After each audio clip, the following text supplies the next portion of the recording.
Waaqayyo abbaa keenyaa fayyisaa keenyaa ijaa gargaarsa kee ijaa tola kee ijaa arjummaa kee hundumaa maqaa ilma kee maqaa gooftaa keenya Yesuus Kiristoosiin waaqa irratti lafa irratti galanni guddaan siif haa ta'u. Ayyaana kee nuu baay'istee gaarummaa nutti agarsiistee baay'inaaf guddummaa tola arjummaa keetii sanarraa kan ka'e guyyaa eebbifamaa kana nuu kenniteetta. Guyyaa eebbifamaa kana immoo nuu kennitee dubbii kee akka barannuuf yaa Waaqayyo kaka'umsa laphee keenya keessa keesseetta. Yeroo hundumaa akkuma sagaleen kee jedhe garbichi dubbiin qabu dubbiin kan Waaqayyooti akkuma jedhamu maqaa ilma kee maqaa gooftaa Yesuusiin sagalee keessa jireenya kennu dadhabina namaa keessaa gargaaree nama kaasu karaa namatti agarsiisu lafee caccabe burkutaa'e lafee wal gadhiise iddootti deebisee lubbuu kan itti horu namummaa abdii kuteetti abdii deebisee kan ijaaru hafuura kee isa nu ijaaru isa nu tumsu isa nu gargaaru maqaa Yesuus Kiristoosiin nu erguun ittiin nu barsiisuun fedhaaf jaalala kee haa ta'u. Abbaa anis dubbiin kun dubbii namaa miti, dubbii biyya lafaa miti, ogummaa foonii miti, dubbiin kun dubbii hafuuraati. Dubbii hafuuraa kana hubachuu akka hin danda'u, akka ta'utti baruu akka hin danda'u, akka ta'utti duukaa bu'uu akka hin danda'u, akka ta'utti yaa Waaqayyo saba kee biraan ga'uu akka hin danda'uu fi ayyaana ittiin dubbii kee hubatan ittiin dubbatan naa baay'isi.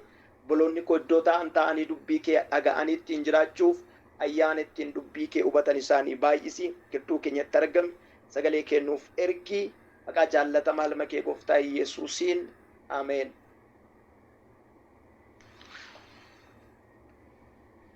Maqaan Waaqayyoo bara baraan kan eebbifame haa ta'u. Egaa itti fufneetu barumsa keenya waliin wajjiniin baranna.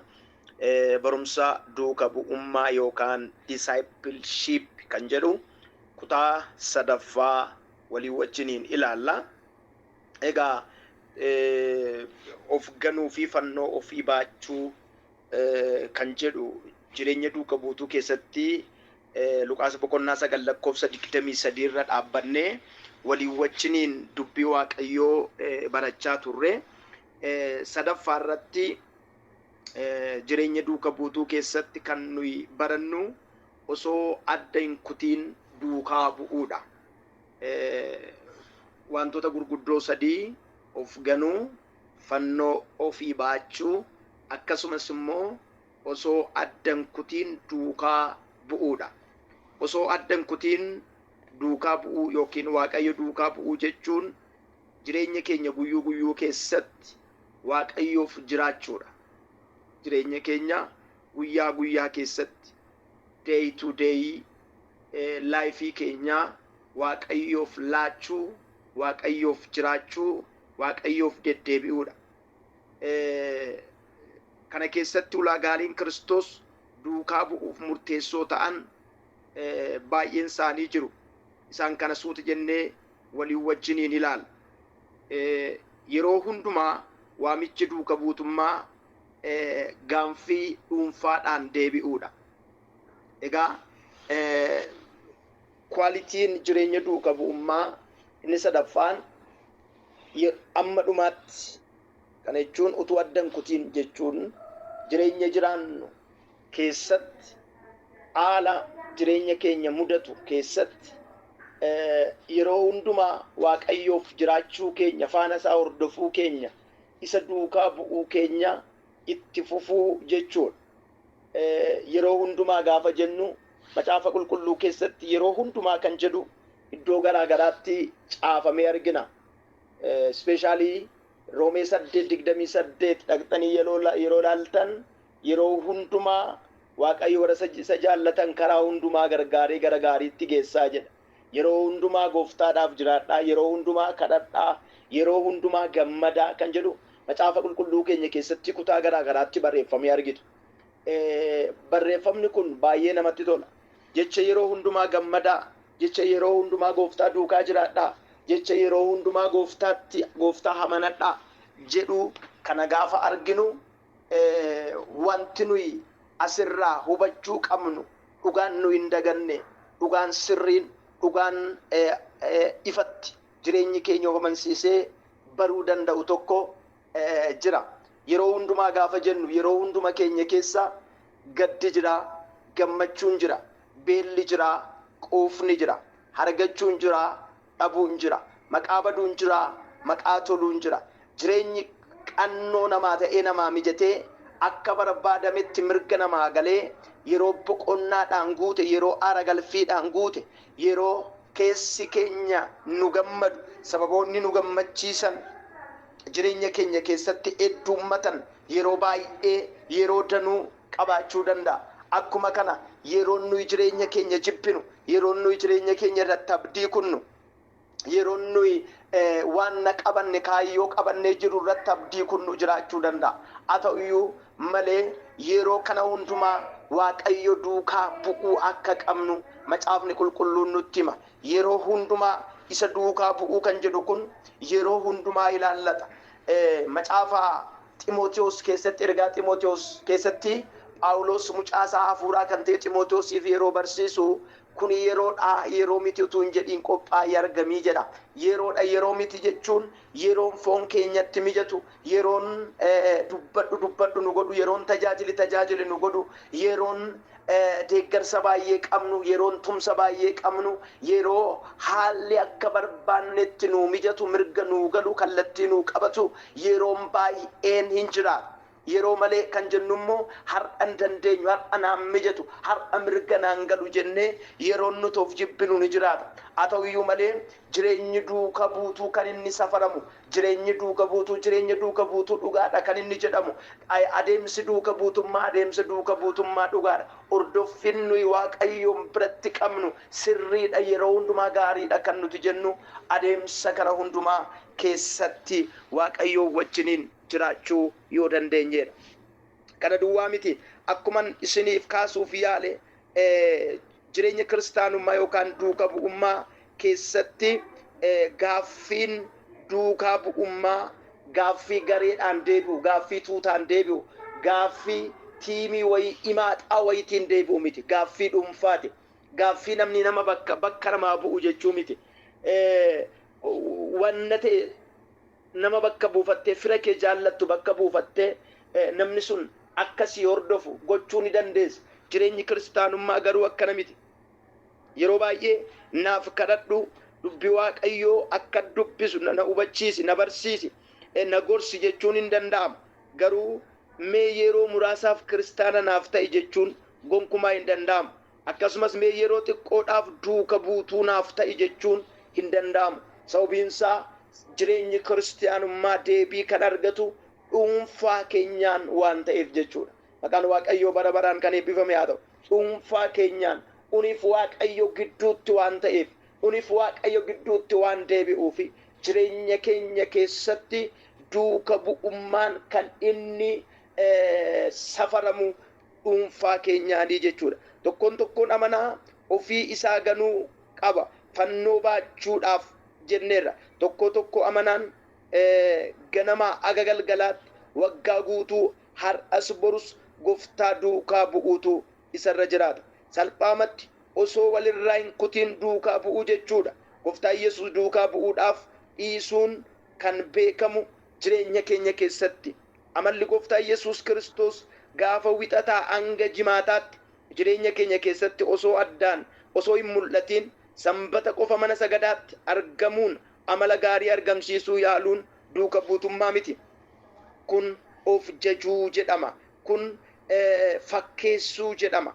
Egaan jireenya keenya keessatti namoonni baay'een kan isaan shaakalan, namoonni baay'een jireenya namoota baay'ee irra deddeebiidhaan kan arginu, namni gaafa gara mana qulqullummaa dhaqu, gaafa waldaa kiristaanaa dhaqu, gaafa obboloota wajjiniin waaqeffatu bira dhaqu, obboloota wajjiniin waaqeffatu wajjiniin deddeebi'u bira gaafa dhaqu naamusa ergifatee dhaqa.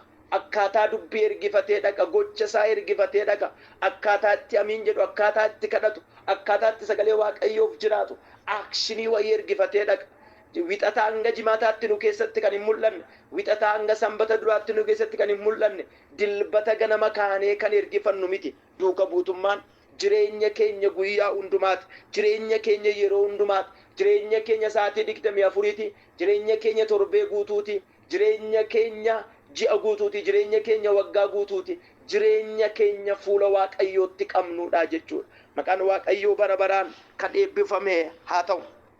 Egaan of ganuu, fannoo fi baachuu Gooftaa Yesuus duukaa bu'uu, duukaa waan buuneef gatii kanfaluu qabnu kanfaluun osoo adda hin kutiin isa duukaa bu'uu danda'uutu nurra jiraata. Galanni guddaan Waaqayyoof haa ta'u. Isa kana duwwaa miti. Amalli waamicha duukaa bu'ummaa tokko maal fakkaata? Of ganuun, fannoo baachuu fi amma dhumaatti Yesuus duukaa bu'uun bifa kutannoo qaba. Bifa kutannoo 5 of keessatti qaba.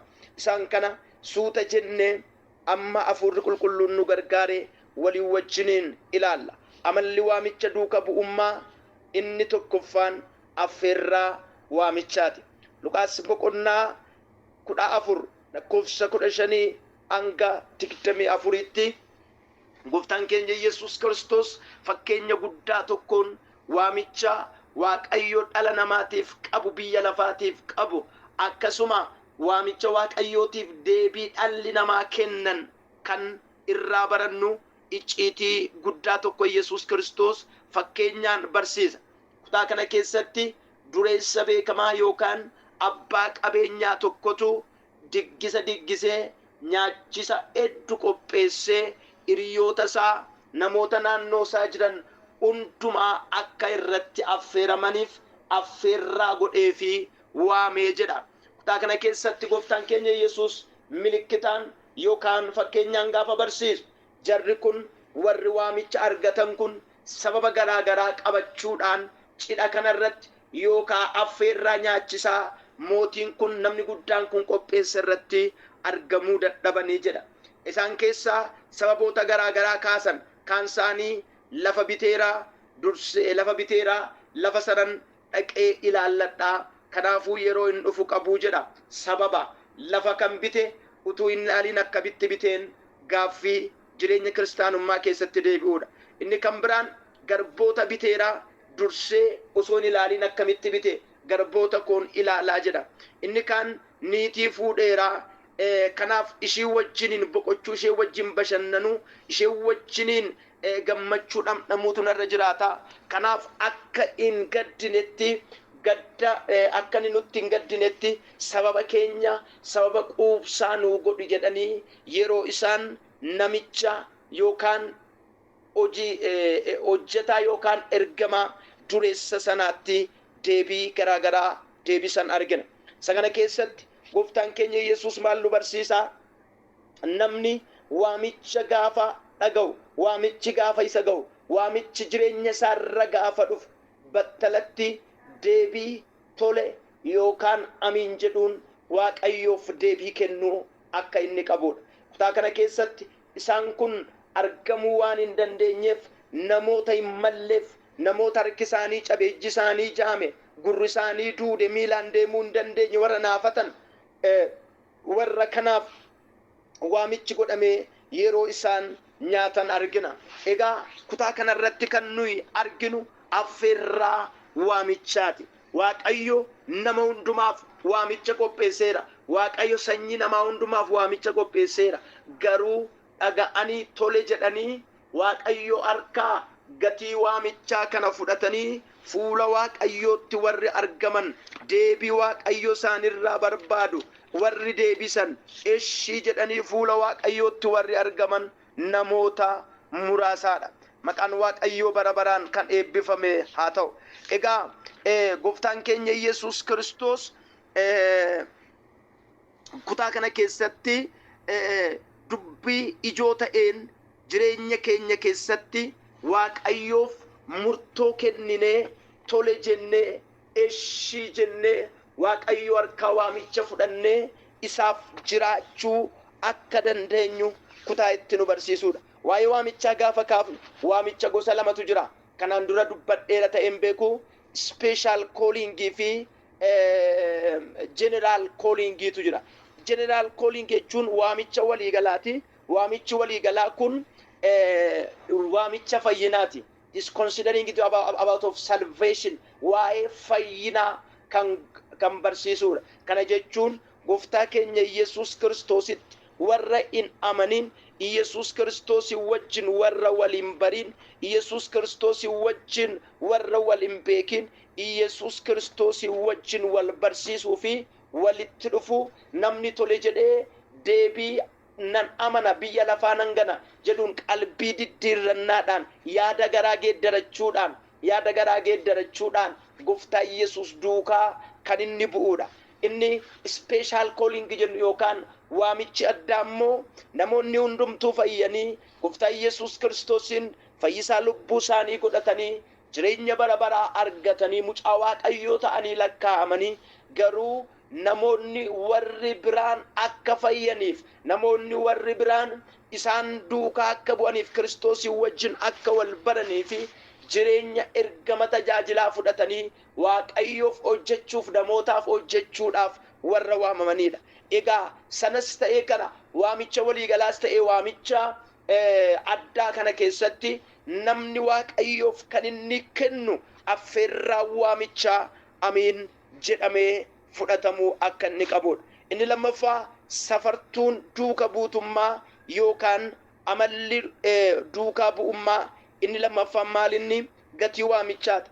Luqaas boqonnaa 14:25 hanga 27tti sagalee akkana jedhu argina. Gooftaan keenya Yesuus namni tokko na duukaa bu'i jennaan, abbaa koon awwaalladhaa, abbaa koo akkan awwaalladhuuf naa eeyyamii Yesuusiin jedhe. Yesuus dhiisi gatiitii kottu du'aan haa gatatu ittiin jedhe. Dubbiin kun macaafa qulqulluu keenya kutaa biraa keessatti haadha kee abbaa kee kabaji jedhee Waaqni ajaja kennee deebisee hin kabajiin hin abboominiif waa'ee isaanii hin yaadin jechuudhaan yaada diiguu miti. Kan inni jechuu barbaade amanamummaan nuti Yesuusitti agarsiisnuuf firootaa fi ofii keenya dursuu qabaa jechuudha. Abbaa keenya dursa Waaqayyoof, haadha manaa keenya dursa Waaqayyoof, abbaa manaa keenya dursa Waaqayyoof, daa'ima keenya dursa Waaqayyoof, haadha keenya, obboloota keenya dursa Waaqayyoo argamuudha. Egaa kutaa kana keessatti gooftaan keenya Yesuus Kiristoos anaaf jedhee haadha isaa, abbaa isaa yookaan fira isaa kan hin ganne bartuu koo ta'uu hin danda'u jedha. Kanaaf waamichi addaas ta'e waamichi waliigalaa kun yeroo nu qaqqabu, affeerraan waamichaa kun yeroo nu ga'u, maatii keenyaaf, fira keenyaaf, hiriyoota keenyaaf qabachuu dhiifnee Waaqayyoon tole jennee duukaa bu'uu danda'uutu nurraa eegama. Inni sadaffaan kutannoo waamichaati. Luqaas boqonnaa 14:28 hanga 30 duukaa buutummaa keessatti gatiin nuti baafnu falmiin miti. Yeroo makaraa isaa jalqabnu kaafneeti. Galanni guddaan Waaqayyoof haa ta'u. Yookaan ta'uu baate booda namatu nutti kolfaa, firatu nutti kolfaa jennee walakkaatti jalqabnee milkaa'uu yoo dadhabne, lolli yoo nutti baay'ate, dhiibbaan yoo nutti baay'ate, wantoonni akka nuti irreegne ta'uu yoo didan kan duuba deebinu miti. Kutannoon waamichaati. Kutannoo waamichaa jechuun amma du'aatti, amma dhumaatti, hanga xumuraatti deemuu jechuudha. Badaam migarmaachuun agar kun yeroo baay'ee tajaajila namoota baay'ee keessatti milkaa'ina gonfoo yookaan immoo badhaasa fudhachuu wajjiniin yeroo baay'ee lallabama. Namoonni baay'een har'a tajaajilanii, har'a gatii kanfalanii, har'a Waaqayyoof jiraatanii, har'a Waaqayyoof socho'anii, xiqqoo turanii guyyaa ta'e booda, xiqqoo turanii yeroo ta'e booda, xiqqoo turanii daqiiqaa murtaa'e booda Waaqayyotti kan dugda galan taa'anii mammaaksa amantiitti yeroo isaan deebi'an argina. Kanaaf Phaawulos Xiimotewos yeroo dubbatu dubartoota dulloomoo warra mammaaksa amantii mammaakan sanarraa hiikkadhuuttiin jedha. Galanni guddaan Waaqayyoof haa ta'u. Hin dhaga'inidha. Mammaaksa amantii jechuun maalinni amanaan kutannoo hin qabne, tajaajilaan kutannoo hin qabne, duuka buutuun kutannoo hin qabne, jireenya walitti fufiinsaan Waaqayyoof jiraachuu hin danda'u. Gaafa itti ho'e gooftaa duukaa deemee, gaafa itti qorre gooftaa gatee deema. Gaafa mijateef gooftaa duukaa deemee, gaafa mijanneef gooftaa gatee deema. Jireenyi Phexros otoo hin jijjiiramiin yeroo baay'ee Phexros kiyyoo isaa dachaasee ol kaawwatee Yesuusin duukaa deema. Yeroo tokko dubbiin cimee gaafa jedhu ani kiyyoo qabuu koottan deebi'aa singiroo keessan jedhee ofirra deebi'ee jedha macaafni qulqulluun. Kana duwwaa miti. Deemaas Phaawulosin wajjin dhuga ba'umsaaf tajaajilaaf imala yookaan duula wangeelaa irra utuu jiru Tasalonqee galee Tasalonqee keessatti magaalaa miidhagduu arge, jireenya mijataa arge, haala mijataa arge, haala namatti tolu arge. Galanni Waaqayyoof haa ta'u. Isa booddee achi ga'ee kaayyoo manaa fuudhee ba'e, ergama manaa fuudhee ba'e, ajandaa manaa fuudhee ba'e, fedhii manaa fuudhee ba'e. Yeroo inni gargar kutu, yeroo inni Waaqayyotti dugda galu, ergama isaa yeroo inni gatu argina. Egaa jireenya duuka buutuu keessatti amalli dhugaan nuyi baruun, amalli dhugaan nuyi guddifachuun, amalli dhugaan nuyi jireenya keenya irratti ida'uun yookaan dabaluun nu barbaachisu kutannoo qabaachuudha. Yoo toles yoo ta'uu baates, yoo mijates mijachuu yoo baates, akka yaades yoo ta'e ta'uus yoo baate, haalonni mirga yoo naa galan bitaa yoo natti galan, yoo natti tole yoo natti bade, Waaqayyo duukaa jiraachuun hamma dhumaatti, hamma xumuraatti jennee of murteessuudhaan jireenya keenya murteessinee jireenya keenya keessatti xiiqiidhaan guutamne Kiristoos duukaa bu'uutu nurra jiraataa jechuudha. Egaa obboloota koo, dhugaan anasitti sitti dubbadhee darbu yoo jiraate hamma dhumaatti kan deemetu, hamma dhumaatti kan Gooftaa duukaa bu'eetu fayyaadha. Egaa hamma dhumaatti kan Gooftaa duukaa bu'eetu fayyaa kan jedhu waa'ee fayyina hafuuraa otoo hin ta'in waa'ee fayyina lubbuuti. Namoonni baay'een yeroo baay'ee yaada wal dhahaa kaasu. Hamma dhumaatti kan deemetu fayya kan jedhu, hamma dhumaatti kan deemetu fayya. Macaafni sirriitti barsiisa. Hamma dhumaa kan jedhu sun fayyina lubbuu keenyaati. Fayyinni hafuura keenyaa Yesuus Kiristoositti gaafa amanne fayyine, fayyinni foon keenyaa gaafa du'aa kaanu Kiristoosii wajjin gaafa ol butamnuudha. Fayyinni lubbuu keenyaa immoo gaafa murtoon yookaan immoo firdiin hojii keenya irratti kennamuudha jechuudha. Kanaafuu hamma dhumaatti kan deemetu fudhata waan ta'eef, hamma dhumaatti kan deemetu milkaa'a waan ta'eef, gonfoonis dhumarra, dirree dhumarra, walakkaa dirreetti miti, jalqabarratti miti, humna ka'umsa humna ifachuu guyyaa tokkootiin miti. Humni kan hin argamu, jabinni kan hin argamu, milkaa'inni kan hin argamu, fiixa ba'umsi kan hin argamu xumura dirreetti waan ta'eef amma xumuraatti kutannoodhaan Gooftaa keenya Yesuus duukaa bu'uutu nurra jiraata. Amalli duuka bu'ummaa inni sadaffaan kutannoo qabaachuudha. Inni arfaffaan amalli duuka bu'ummaa inni arfaffaan lola waamichaati. 14:31-33 Kiristoos faana bu'uuf waan nurraa eegamu hundumaa baasuudhaaf of qopheessuu, loluun yookaan diinaaf harka kennuun mo'amuudha jechuudha. Galanni guddaan Waaqayyoof haa ta'u. Egaa as keessatti gaafa nuyi Gooftaa duukaa bu'uudhaaf kaanu lolli garaagaraa nu mudachuu danda'a. Feetii keenya nu loluu danda'a. Haalli biyya lafaa nu loluu danda'a. Seexanni nu loluu danda'a. Biyyi lafaa nuyi keessaa namoota Gooftaadhaaf boojinu, Gooftaadhaaf kiyyeessinu kun nu loluu danda'a. Lola guddaa, lola cimaa, lola jabaa nurratti banuu danda'a. Haa ta'u iyyuu malee Gooftaan keenya Yesuus Kiristoos kan inni nu barsiisu lola kana cimnee hamma dhumaatti wal'aansoo kana qabu akka dandeenyudha. Kanaaf waamichi ta'imman duuka buutummaa yookaan amalli duuka bu'ummaa inni dhugaan lola namatti dhufu, lola lubbuu keenya, lola foon keenya, lola jiruu keenya, tajaajila keenya keessatti nu mudatu damdamachuu, resist gochuu, iddoo hundumaa lola ifachuu caala ergama keenya jabeessinee cimsinee qabuutu nurra jiraataa jechuudha. Inni shanaffaa fi inni dhumaan bu'aa waamichaati. Kiristoos duukaa bu'uun keenya warra biroo irratti waan tokko uumuu danda'udha yookaan impact isa jennuun yookaan immoo waan mi'aawaa ta'uun yookaan jibbamuun namoota biratti argamuudha. Gooftaan duuka buutota isaa ifaa fi ashaboo gochuudhaan yeroo inni kaa'u argina. Galanni guddaan Waaqayyoof haa ta'u. Kana jechuun jireenyi keenya bu'aa waamichaa qabaachuu qaba.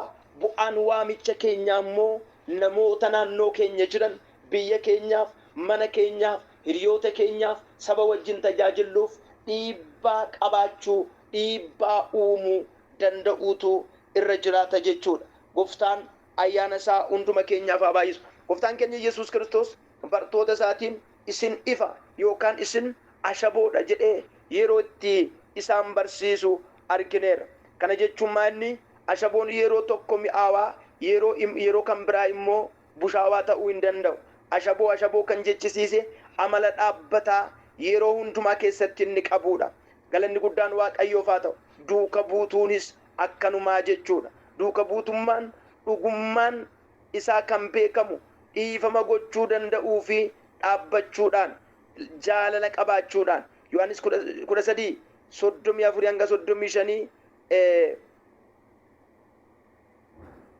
warra gaddan wajjin gammaduu warra gaddan wajjin gadduu warra gammadan wajjin gammaduu jireenya namootaa qooddachuudha. Haa ta'u malee kan gammadanii wajjin gammaduun salphaatti ni danda'ama. Meeqan keenyatu fiixan ba'insa namootaatiif gammachuu agarsiisa. Meeqan keenyatu fiixan diina keenya iyyuu haa ta'u waan gaarii yoo argatan gammachuun nutti dhaga'ama. Jireenya duuka buutuu keessatti dhugaan kun dhugaa dhaabbataa ta'uu qaba jechuudha. Duuka buutuu dhugaan jireenya jaalalaan qabuun beekama malee turtii yeroo baay'ee qabaachuudhaan miti. Yookaan Waaqayyo jaalala jedhee barreeffama girgiddaa irratti yookaan konkolaataa isaa irratti yookaan bilbila isaa irratti yookaan barulee isaa irratti yookaan fuula kompiitara isaa irratti barreeffachuu dhoobbachuu yookaan afaan isaatiin jaalala jedhee waamaa ooluu osoo hin ta'in waamaa deddeebi'uu osoo hin ta'in waan dubbannu jireenya keenyaan jiraannee agarsiisuudhaanii jechuudha. Gooftaan ayyaana kana hunduma keenyaaf haa baay'isu. Walumaa galatti barumsa keenya guyyaa har'aa keessatti hiika duuka bu'ummaan of ganuu, waa'ee mataa ofii dhiisuu fi fannoo ofii baachuun gatii kiristaanummaan nama kanfalchiisu kanfaluun jiraachuu wajjin ilaalle. Waaqayyo jireenya keenya keessatti dhugaa dubbii isaatii nuuf haa ibsu. Egaa nuti pheenxota warra biyyi lafaa maqaa itti laxxafe miti. Warra sanbata waldaa dhaquudhaan beekaman miti. Warra nagaa ho'aa, nagaa miidhagaa, amala tolfannaadhaan nama gaafachuudhaan beekaman miti. Duuka buutuu Kiristoos. Duuka buutuu Kiristoos jechuun yeroo hundumaa jireenya Kiristoos irraa mul'atu, jireenya Kiristoos irraa ifu, jireenya Kiristoos irraa argamu, jireenya Kiristoos irraa beekamu warra jiraatanii jechuudha. Gabaabaadhumatti jireenya duuka buutummaa dhugaa gaafa barannu jireenya keenya guyyaa guyyaa keessatti Kiristoos calaqqisuu, Kiristoos argamuu qabaa jechuudha. Jireenya keenya guyyaa guyyaa gaafa jennu akkuma gaafa gammannu yes Jesus jenne haleluuyaa jenne Waaqayyo waaqeffachuudhaaf lafaa kaanu, Waaqayyo guddaadha jenne dubbachuudhaaf sardamnu gaafa rakkinoonni nu mudatan, lolli garaa gaafa nu mudatu, gaaffiin garaa gaafa nu mudatu, jireenya keenyatti wantoonni gaafa bitaa galan, lolli haala karaa nuti hin herreegne, karaa nu hin tilmaamneen gaafa nutti baay'atan, gaafa sanas Waaqayyoon guddaadha jechuu qabna. Jireenya keenya Waaqayyoof dhuunfuu qabna. Kana jechuun duuka buutummaan jireenya irtaa'utu hin ta'in jireenya dhuunfaa Waaqayyoof jiraachuu jechuudha. Jireenya dhuunfaa Waaqayyoof kennuu jechuudha. Jireenya dhuunfaa Waaqayyo duukaa deddeebi'uu jechuudha. Gooftaan hunduma keenyaaf humna kana haa baay'isu. Ayyaana kana nurratti haa qusatu. Hunduma keenya Gooftaan hamma guyyaa gonfootti, hamma guyyaa du'aa ka'uu, amma guyyaa fuula Kiristoositti argine badhaasa fudhachuutti nu haa dhaabu. Duuka bu'ummaan keenya, faarfachuun keenya, kadhachuun keenya, lallabuun keenya, raajuun keenya amma nutti tolutti duwwaa osoo hin ta'in amma Kiristoos dhufutti nuuf haa ta'u. Egaa jireenyi duuka bu'ummaa amma nutti tolutti osoo hin ta'in, amma qoramnutti osoo hin ta'in, amma fiixa baanuttidha. Namoonni baay'een gaafa qoomni tajaajilaniiru. Namoonni baay'een gaafa namni isaan harkaa fudhatu tajaajilaniiru. Namoonni baay'een gaafa haalonni mirga galaniif tajaajilaniiru. Namoonni baay'een gaafa itti tolu Gooftaa duukaa bu'aniiru. Rakkinni garuu gaafa nutti badu, gaafa lolli nurra jiru, wal'aansoo garaa keessa gaafa gallu Gooftaaf jiraachuu dadhabuu namootaatu mul'ata. Gooftaan ayyaana hunduma keenyaaf haa baay'isu. Jireenya sana jiraachuu akka dandeenyu hafuura isaatiin nu haa gargaaru, nu haa utubu. Barumsa keenya kutaa sadaffaa asirratti xumurra. Kutaan arfaffaadhaan amma walitti deebinutti turtii gaarii nuuf qabaadhaa. Gooftaan iddoo jirtanitti hubannoo ayyaana ifaa hunduma keessaniif haa dabalu. Baay'ee akkan sin jaalladhu, baay'ee akkan sin kabaju siniyyuu beektu. Dubbii kana gaafa barattan barumsa beekumsaaf otoo hin ta'in jireenyaaf akka isinii ta'u hawwii koo, kadhata koo, eebuu koo yeroo hundumaati.